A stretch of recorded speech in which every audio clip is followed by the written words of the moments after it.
Thank you guys for this beautiful panel. This is Salman al-Ansari, and I'm from Saudi Arabia, a writer and political commentator. So I think I'm just going to speak about like the perspective of Saudi Arabia, or like the mainstream in Saudi Arabia regarding this deal. We are definitely in support of any deal that would eliminate Iran from having a nuclear weapon. But at the same time, we'd go back to the Margaret point, which is we totally believe that the United States and the international community is focusing a lot and putting a lot of focus on the nuclear deal without putting enough focus on the support of the militias in the region. For example, Hezbollah and IRGC and what they do in different countries, and also in Houthis, with the Houthis in Yemen. And I think one of the main things that we need to identify is the principle. The issue we have as in Saudi Arabia and the GCC country is an issue of principle with the United States. We are definitely a very strong ally, but at the same time, we have seen the United States to be diverting from its stance by not taking care or crucial steps to eradicate extremism within the Middle East that has been fueled by the militias of Iran. So this is one of the things that I think need to be highly highlighted, if that's correct. So, and at the same time, one of the things that we would love to see from the United States to take back its leadership stance. This is something very crucial, and I think Obama has definitely, for my point of view, has succeeded in so many domestic affairs, but in international affairs he has not done enough at all, because we have seen how Iraq has been handed to the Iranian in a silver plate, and that's in itself is very troublesome for the whole region. So we would love to see the United States to be taking back its leadership stance and to be strategic when it comes to its relationships with its Middle Eastern allies. And one of the most important things that we have noticed is that we have seen like so many different think tanks in DC, I think including CSIS, are mentioning a lot about the strategy, the 10 years, 20 years strategy of the United States, which is to go to the Far East and neglect somehow the Middle East. We want your point of view on that.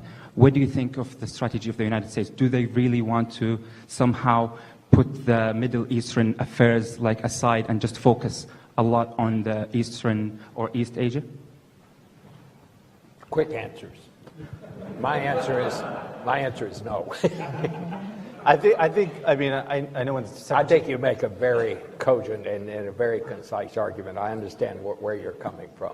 Yeah, but I don't think we want to put the Middle East aside. I mean, one of the Secretary's first speeches was about how much we're going to focus on Asia and the Asian pivot, and then I think 90% of his time has been focused on the Middle East. So I think maybe there's that hope, but it's not happening yet. And just to that other issue, which I think kind of segues into what he was saying, I think there is some perception that, okay, we're going to ally with the Iranians against al-Qaeda and these kind of Sunni extremist groups, and then we'll put them down. But kind of backing up what you were saying, I think the fact that the U.S. is kind of disengaged in some ways in Iraq and Syria, and they've turned into sectarian wars, which has only fed ISIS and fed al-Qaeda in a lot of ways, because in a lot of ways they describe their wars as sectarian wars. So it's great to think, oh, we'll just ally with the Iranians and take out these kind of Sunni extremist groups, but when you look at like what's happening on the ground, it's much more complicated than that.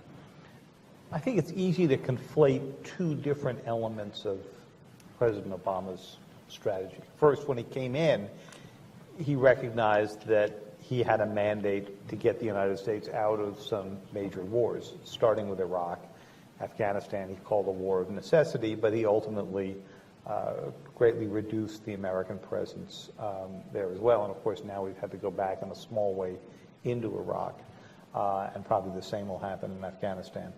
But that's strategy number one. The Asian pivot was about a reorientation toward an area in which we had underinvested and where obviously the United States has got a lot greater economic future than it does in the Middle East.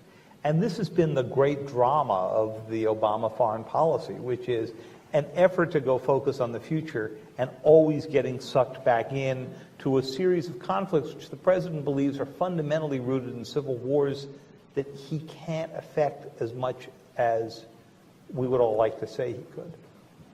Margaret, closing. I don't think the Middle East will ever allow itself to be ignored. That's mine. That's my I don't think that's a good thing necessarily.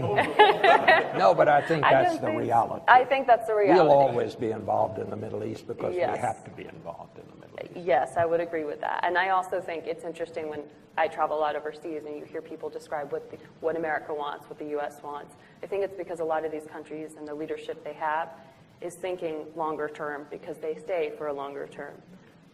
We have elections and every 4 years, and who knows what the next foreign policy will be.